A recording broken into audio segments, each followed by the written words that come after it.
오늘 헌법재판소의 국회 선진화법에 대한 권한쟁의 심판 청구 각하 결정에 대한 논평을 말씀드리겠습니다.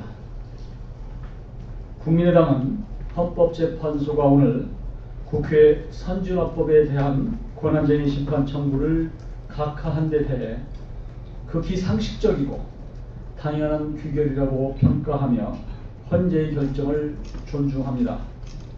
국민의당은 앞으로도 국회 선진화법의 취지에 따라서 소수의 의견을 존중하고 대화와 타협을 통해서 생산적인 국회를 만드는 데 앞장설 것을 다짐합니다. 국회에서 여야가 합의로 통과한 법률이 시행 과정에서 일부 당의 이해와 부합하지 않는다 해서 외부 기관인 헌재로 가져가는 것은 입법부의 권위를 스스로 격하시킨 것으로 바람직스러운 자세는 아니었다고 봅니다.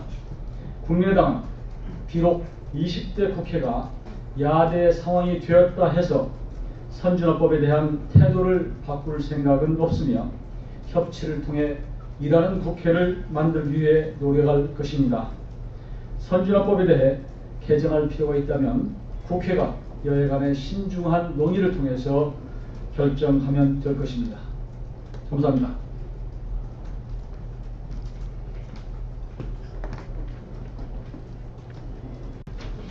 약간 늦었습니다. 죄송합니다.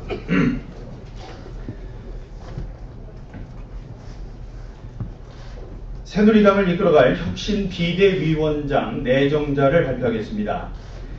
정진석 원내대표께서는 혁신 비대위원장에 김희옥 전 헌법재판소 재판관을 내정했습니다.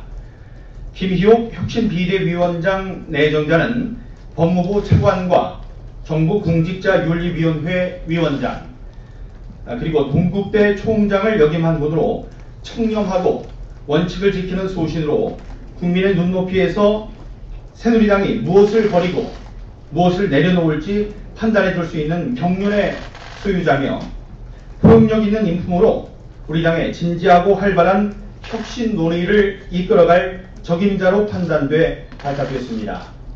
또한 국제법제사법위원회 심의관을 역임해서 국회 입법 과정에도 밝은 분입니다. 김 내정자는 혁신 비대위원장으로서 앞으로 전당대회에서 새 대표가 선출될 때까지 당 대표를 겸임하게 됩니다. 김 내정자는 앞으로 전국위원회 의결 절차를 거쳐 공식 임명될 것입니다. 내정 과정에 대해서 말씀드리겠습니다. 당내에 여러분들이 좋은 분이라고 추천해 주신 김희옥 내정자를 정진석 원내대표께서 이틀 전에 처음 만나 혁신 비대위원장을 맡아주실 것을 간곡히 요청했습니다. 이에 김 내정자는 생각할 시간을 달라고 했고 그동안 몇 차례 만남과 통화가 있었으며 오늘 오후 수락 결심을 알려오셨습니다. 김 내정자는 오늘 오후 5시에 이곳 정론관에서 기자회견을 통해 여러분께 인사를 드릴 예정입니다. 오늘 기자회견에는 정진석 원내대표도 참석합니다. 네, 인적 사항에 대해서 말씀드리면 김희옥 68세시고요. 1948년생이십니다. 경북 청도 출생이고 주요 학력 경북고등학교와 동국대 법학과를 졸업했고 사시 18회입니다. 주요 경력은 말씀드린 바대로 전 헌법재판소 재판관, 법무부 차관, 동국대 총장 등을 역임하셨습니다. 이상이고요. 국제선진화법 권한쟁의 청구가 각하된 것과 관련해 논평을 발표하겠습니다. 헌법재판소의 결정을 존중합니다. 오늘 헌재 결정에 따라 곧 출범할 20대 국회는 선진화법의 모순을 해결해야 하는 큰 과제를 안게 되었습니다. 제19대 국회 내내 국회 선진화법으로 인해 주요 민생 현안이나 국가적 과제들이 처리되는데 많은 어려움을 겪고 역대 최악이라는 오명까지 받았습니다.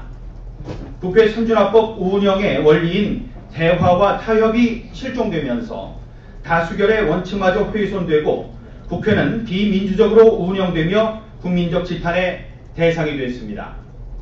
20대 국회는 국회가 직면한 현실을 직시하고 선진화법을 극복하는 데 힘과 지혜를 모아가야 합니다. 국회는 오직 국민과 국가를 위해 생산적으로 일할 수 있도록 여야의 인식과 행동에 대전환이 있어야 합니다. 선진화법에 대한 대안을 찾는 길도 여야의 문제가 아니라 의회 질서를 바로 세우고 국회 고유의 기능과 역할을 회복하는 데 있다는 점을 명심해야 할 것입니다. 새누리당은 의회 질서를 존중하며 일하는 국회를 만들어가기 위해 선진화법 개선을 위한 종합적인 대책 마련에 앞장서 나갈 것입니다. 이 대책이 마련되기 전에도 민생 안전을 위해 야당은 협조해 주시기를 바랍니다.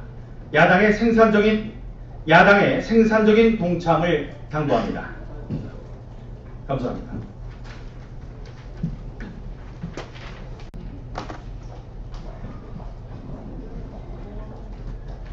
안녕하세요. 더불어민주당 대변인 이재경입니다. 오늘은 이제 헌재 국회 선진화법 권한쟁의 심판 각하 결정에 대해 말씀드리겠습니다.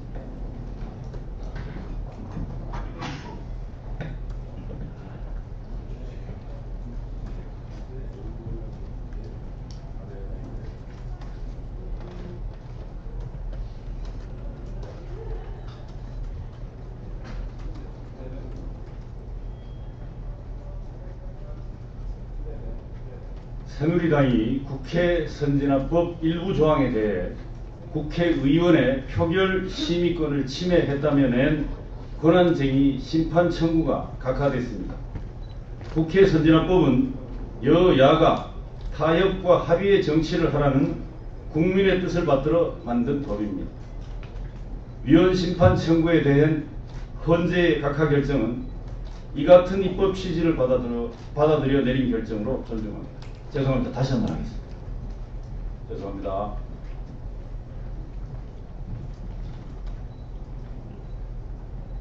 새누리당이 국회 선진화법 일부 조항에 대해 국회의원의 표결 심의권을 침해했다며 낸 권한쟁의 심판 청구가 각하됐습니다. 국회 선진화법은 여야가 타협과 합의의 정치를 하라는 국민의 뜻을 받들어 만든 법입니다. 위헌 심판 청구에 대한 헌법재판소의 각하 결정은 이 같은 입법 취지를 받아들여 내린 결정으로 존중합니다. 이상입니다.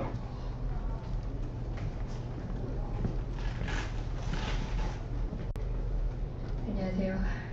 조금 전에 저희 당 대변인님께서 다녀왔을 텐데 제가 또 법률가다 보니까 관련된 결정문 확인하고 논평하는 것이 더 좋지 않을까 싶어서 조금 늦긴 했습니다. 많은들 기다리셨죠? 오후 현안 브리핑은 예상하시다시피 그 헌법재판소 결정에 대한 브리핑 하게 됩니다. 뿐만 아니라 저희 오늘 오전에 백남기 농민 대책위 여러분이 저희 원내대표실을 방문을 하셨는데 관련해서 논의한 내용과 이후 저희 당의 결정 사항에 대해서 말씀드리고자 합니다. 먼저 백남기 농민 쾌유업 관련 국회 청문회 실시, 다시 말씀드릴게요. 백남기 농민 회의와 국회 청문회 실시와 관련한 브리핑입니다.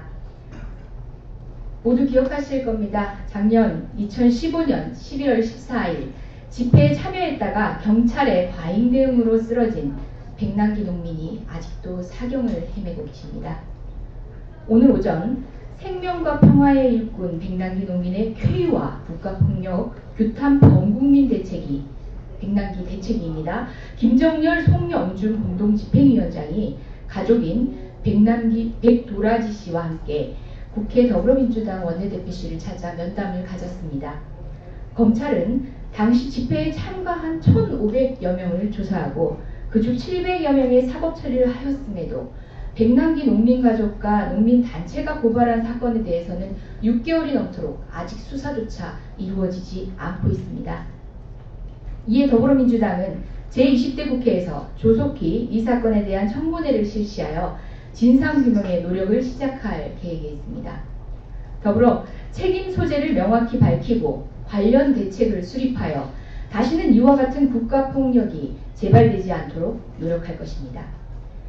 안타깝게도 현재 백남기 농민은 괴뇌의 절반 이상이 손상되고 뇌뿌리가 손상되어 의식을 회복하는 것이 어려울 지경이라는 소견을 듣고 있습니다.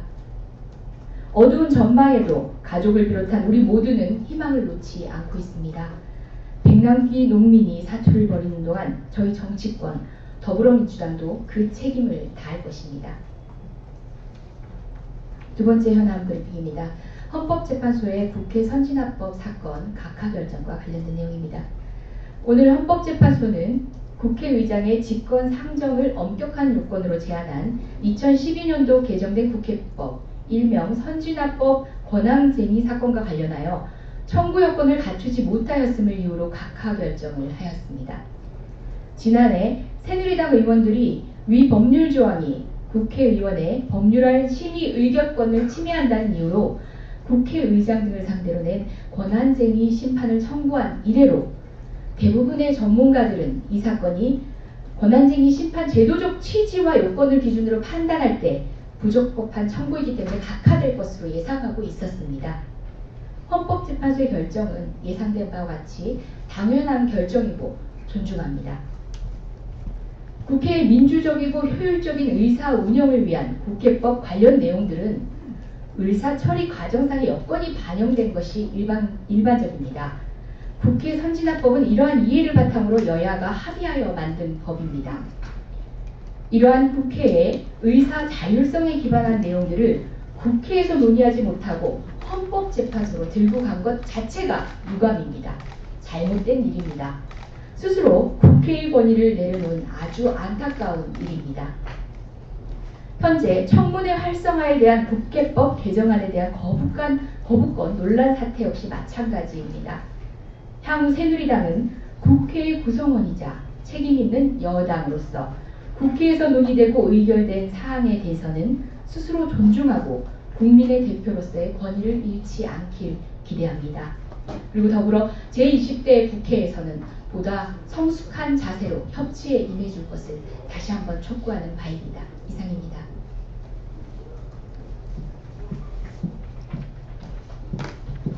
논평 하나 하고 시간 맞춰서 오실 겁니다. 민주당과 국민의당 원내 대표가 새누리당이 너무 혼란스러워서 원구성 협상이 정상적으로 이루어지지 못하고 있다고 주장하고 있습니다. 원구성 협상은 정상적으로 진행되고 있으며 지난 24일에도 3당 원내 수석 부대표들이 모여 협상을 진행한 바 있고 오늘도 실무 협상이 예정되어 있습니다.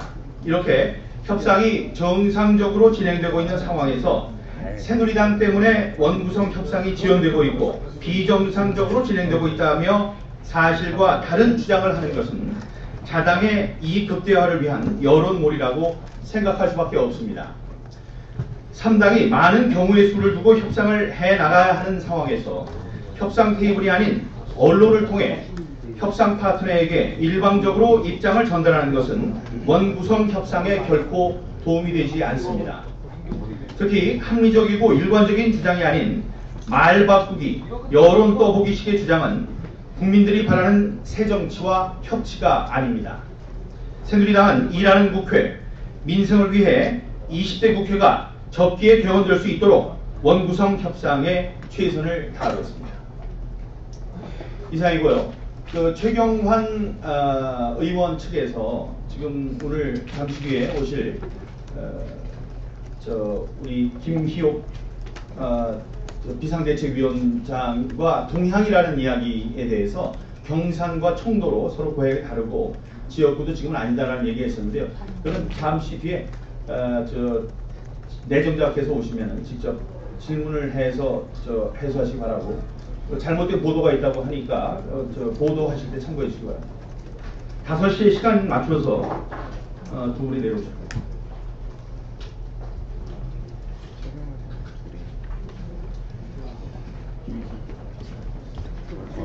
항구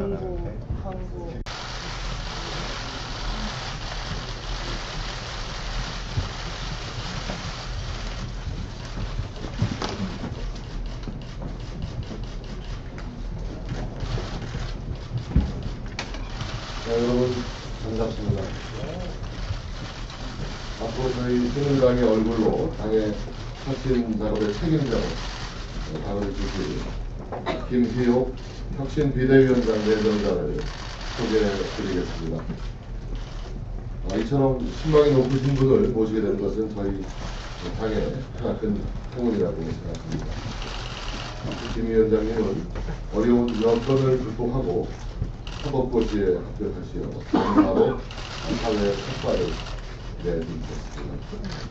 이후에 대전지검 검사장, 법무부 차관, 헌법재판소 재판관으로 일하셨고 이후 모교인 건국대학교 공장을 역임하셨습니다.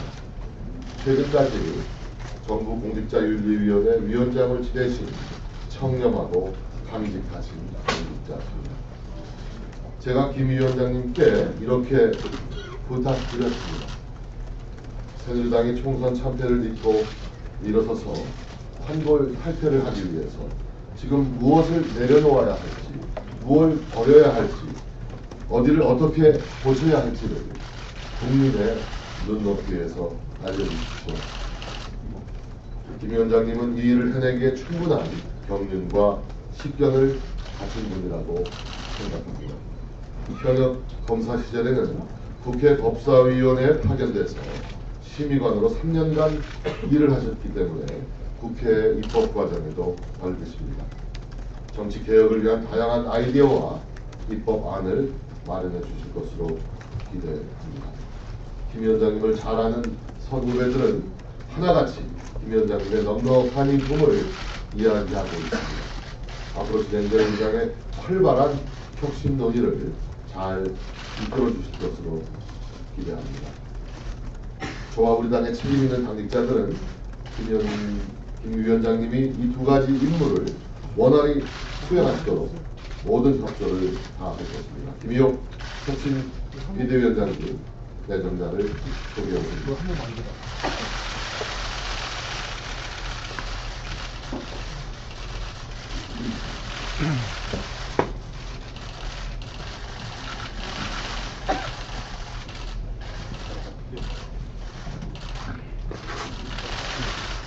네, 안녕하십니까. 김희옥입니다.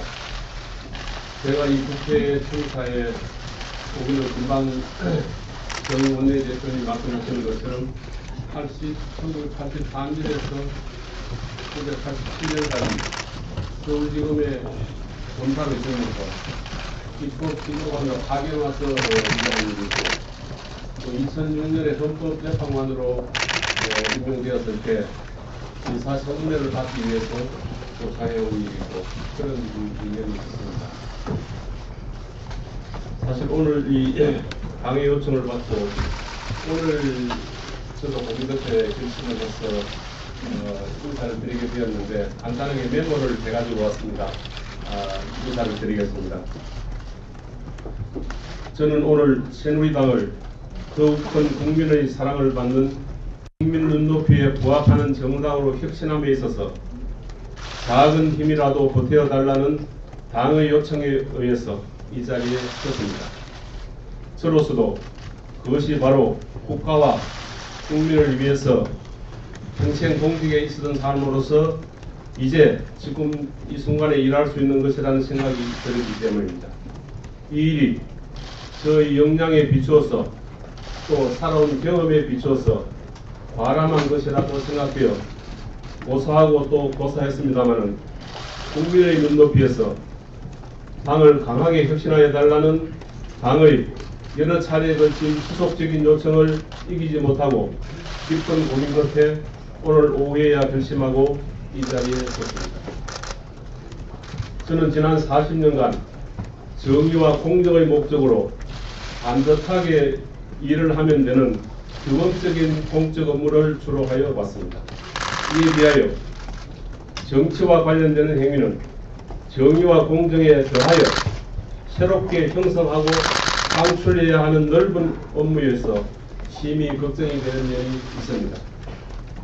저는 금년 2월로 정부 공직자윤리위원회 위원장 임기를 마치고 그야말로 홀가분한 자유의 몸으로 지하철과 시외버스를 타고 마음껏 전국의 산과 명소, 시내를 돌아다녔고 지난주에는 국민 행복도 세계 1위 국가라는 히말라야 산록의 자는 왕국 부탄 왕국을 방문하고 왔습니다. 과연 국가는 무엇을 해야 하고 국민의 정치적 의사 형성에 참여하도록 하는 정당은 어떻게 해야 하는가도 생각해 보았습니다. 쉽게 말해서 결국 국가는 국민의 행복과 안전, 기본권을 보장하면 되는 것이고 정당은 국가기관이 이러한 일을 할 수 있도록 국민의 이익을 위하여 책임있는 정치적 주장과 정책을 추진하고 국민의 정치적 의사 형성에 참여하는 필요한 조직을 갖추고 노력하면 되는 것입니다. 우리나라는 정당 정치를 실시하고 있고 헌법에서 정당 설립의 자유와 복수 정당제 보장을 전제로 정당은 국가의 보호를 받으며 운영에 필요한 자금을 보조받도록 규정하고 있습니다. 이것은 결국 정당이 공적 기관은 아니지만 국민의 정치적 의사를 결집하여 민주적 정통성이 있는 국가기관을 창출하도록 하는 매우 중요한 국민의 자발적 조직이기 때문입니다. 그렇다면 정당은 국가와 국민에 대하여 그 보답을 해야 하는 것이고 여기에서 활동하는 정치인은 국가의 미래 발전을 위하여 전력을 다하여 보답하여야 하는 것입니다. 그런데 근간에 와서 집권 여당인 새누리당에 대한 국민의 지지가 이전과 같지 못한 현상이 발생하여 소위 위기 상황이 되자 이를 신속하게 치유하고 더욱 국민의 눈높이에 맞는 자유와 국민의 눈높이에 맞는 그리고 더욱 국민의 곁으로 다가가기 위한 노력의 일환으로 오늘 이 자리가 같은 것이 마련된 것으로 봅니다. 문제는 어렵지 않다고 생각합니다. 국가가 국민의 행복과 안전, 기본권을 보장하도록 하는 데 있어서 정당은 국민과 함께 국민의 손을 잡고 그 지지를 얻어서 이러한 일을 하도록 조직을 갖추고 일을 함으로써 이를 형성하면 되는 것이 아닌가 생각을 합니다. 그리고 하나 더 중요한 것은 분열과 갈등을 넘어서서 국가 통합, 사회 통합과 함께 정당 구성원 사이의 화합, 통합을 하는 것이라고 봅니다. 그 방법에 있어서는 인적, 제도적, 물적인 모든 면에 있어서 강하고 획기적인 쇄신 방안을 마련해서 이를 제대로 실현하는 것이 될 것입니다. 만약 지금까지 퇴행적인 관행이 있었다면 이것도 과감하게 깨뜨려야 할 것입니다. 목적이 정당하면 수단과 방법을 가리지 않고 혁신, 쇄신해야 할 것입니다. 저희 소임이 바로 이것이 아닌가 생각합니다. 일단 새누리당의 혁신을 위한 기구 일을 맡은 이상 지금부터 저는 새누리당이 국민의 행복과 안전, 기본권을 보장하는 국가기관을 창출하는 데 참여함에 있어서 더욱 국민의 사랑을 받는 정당으로 확실하게 혁신될 수 있도록 최선을 다하겠습니다. 우선 당의 상황을 검토하고 어떠한 문제점이 있는지를 파악해야 되기 때문에 오늘 이 자리에서 이렇게 원론적인 말씀을 드리는 것으로 인사를 대신하겠습니다. 감사합니다. 예, 그 전에 제가 한마디. 그리고 이 며칠 사이에 여러 기자님들이 저한테 전화를 많이 해주셨습니다. 제가 이런 ranking 기자님들 계시고 무척 많은 전화를 주셨는데 제가 받지 못하여 대단히 미안하고 죄송스럽다는 말씀을 드립니다. 저 자신도 사실은 이에 대해서 결심을 하지 못한 상황에서 언론과 이야기를 할 수는 없었습니다. 널리 깊이 해량해 주시면 감사하겠습니다.